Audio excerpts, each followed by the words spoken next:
Hi guys, we're back again. This time we're going to be looking at the stack machine along with the root and the scale trigs. So the stack machine is kind of another way of putting chords together in D2MS, and whereas the original chord machine lets you kind of pick the intervals, but then those intervals are kind of moving around almost in a fixed block amongst your scale quantized notes, working off the root and building up from there with intervals. The stack machine kind of use predefined chords, almost like a chord pack of sorts, but offers you the alternative option of having up to 8 of them chord offsets and rotate through them using all the usual features of either having them in a round robin or random or using velocity.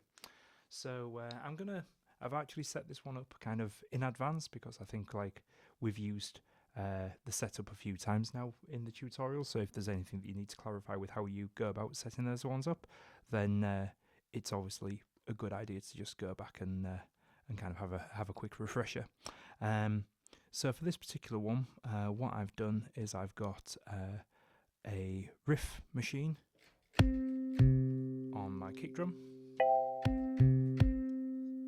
and then I've got on my rack tom, this is where I've got my stack machine. Stack machine works very much like riff machine in that it needs an advance either from a leader pointer or from an advance machine to kind of move it forward to the next note along the track lane each time. Natively just kind of cycles within its own meta. So to do that, I've actually set up my floor tom as a advanced machine tied to track lane 1 and my stack machine on input 3, although it's pulling its data from track lane 3. I've actually got that one also leader pointed to track lane 1. So basically this is part of what we're talking about in the early videos, where often you just need one track lane to act as kind of the master to feed it all the note information to get most of your chordal stuff all moving together. So yeah, so this is the stack machine. So you'll see the meta is very, very similar to our riff stack machine. Sorry, our riff meta. And here we go. So basically, by default, you have 8 different steps. I'll just put that into round robin mode. You'll just hear at the moment only one of them is different. In order to make that one different, or any of them different, we basically hold down the step that we're looking at, and we can choose from kind of menus of chord types along the top and inversions of that chord type along the bottom. There will be more of these on release, but at the moment we'll just kind of quickly assign some. You can hear them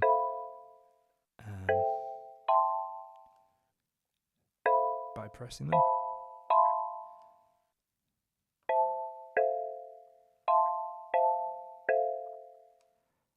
So yeah, so one of the things that's quite nice is obviously you don't have to have the same amount of chords in your stack as you do in, for instance, notes in your riff. So you can kind of create offsets that cycle in within themselves. So like I said, so by default, that's going to work in a round robin. So I'll just pick 3 for now.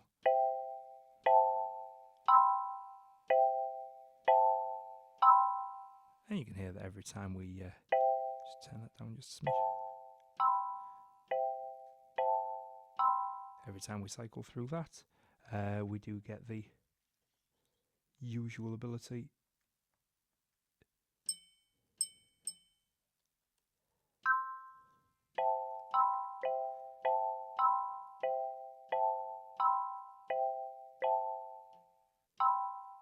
Yeah, so each time you hit that, it advances to the next position and plays that chord.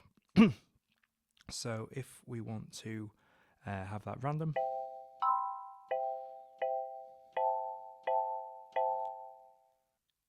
We can, and if we want to have velocity pick,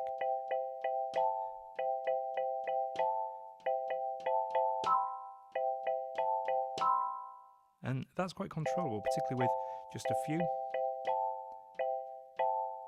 And that sort of has quite a nice sort of harmonious feeling. It feels a lot like playing the piano and just kind of having your main chord and every now and again kind of changing that chord. And obviously because they're both tied, the riff and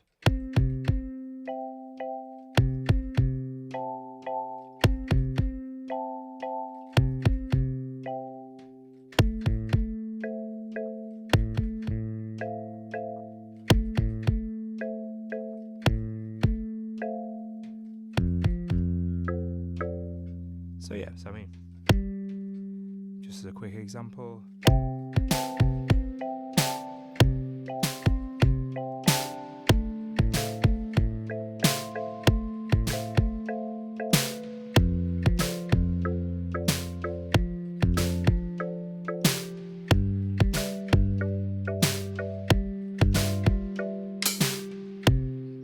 So that's the kind of thing that you can do. And obviously, if that was kind of a chord pad, you could have kind of chords bringing in different sort of chord inversions underneath your piece.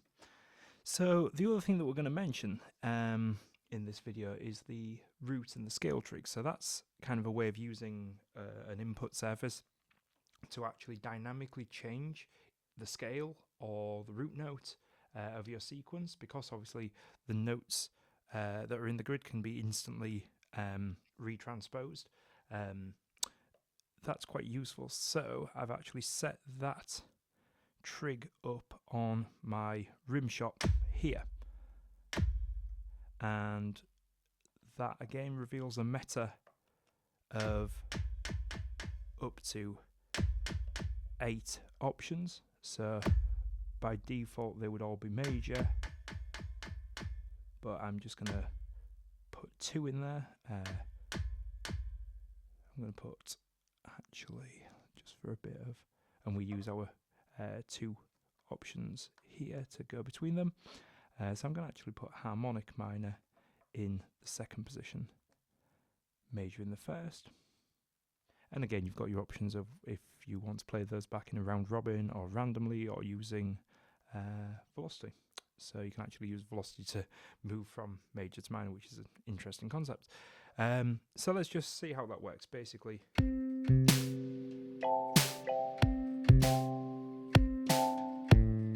so this is the pattern we're having.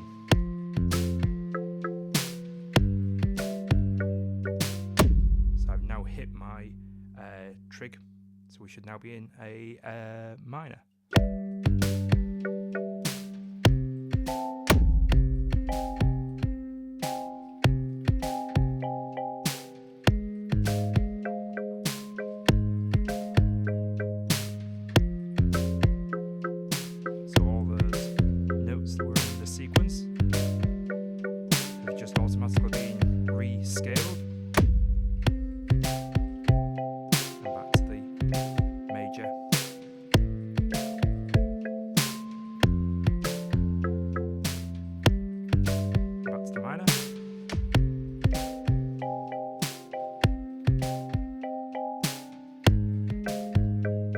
As you can see, those are both working off the same root note.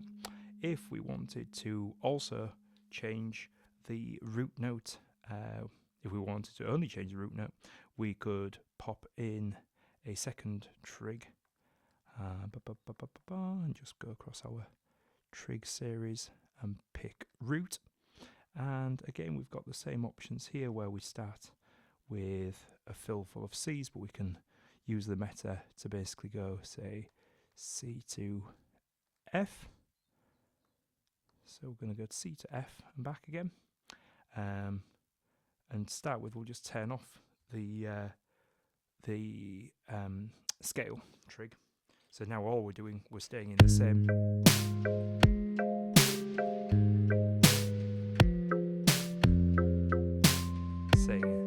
Staying in the same scale.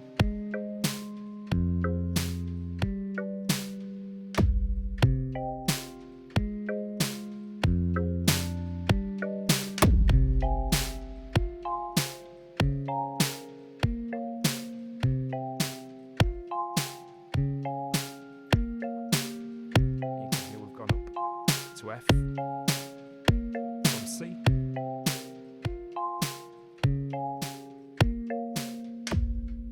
and back down.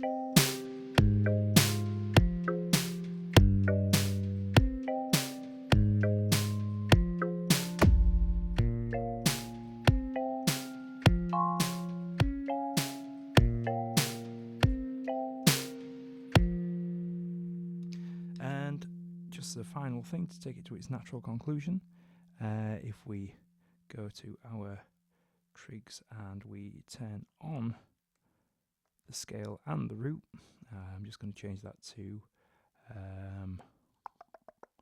let's have a look, let's have a second root of D sharp, so we're not moving quite so far from home.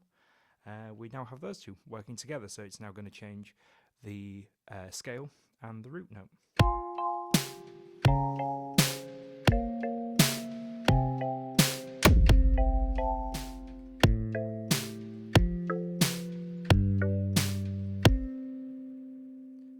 So yeah, that's great. You'll notice there that one of the things that did happen there is sometimes it can be hard when you've got two things you want to do at the same time. So for instance, I'm using this one as an advance, and I'm using this one to change my root and scale. So this is kind of an example where it's useful, I'll just cover this for now, to actually double up on having the same command coming from two places. So I'm just going to go to the input for my rim of my floor tom, go to my machines, and I'm going to choose advance, which was the same as what was on my floor tom skin, and I'm going to patch that one in to the same position as what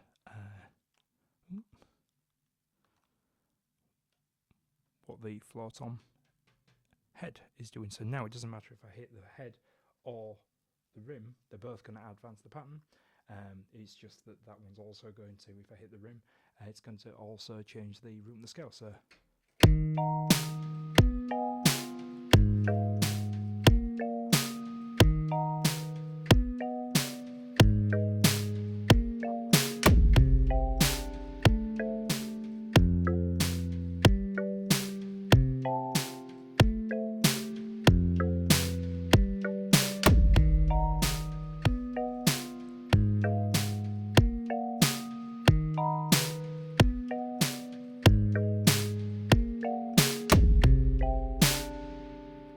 yeah, I hope those two tips together can kind of help you continue to build your portfolio of things that you can do with D2MS. We'll catch you in the next video. Thank you very much. Goodbye.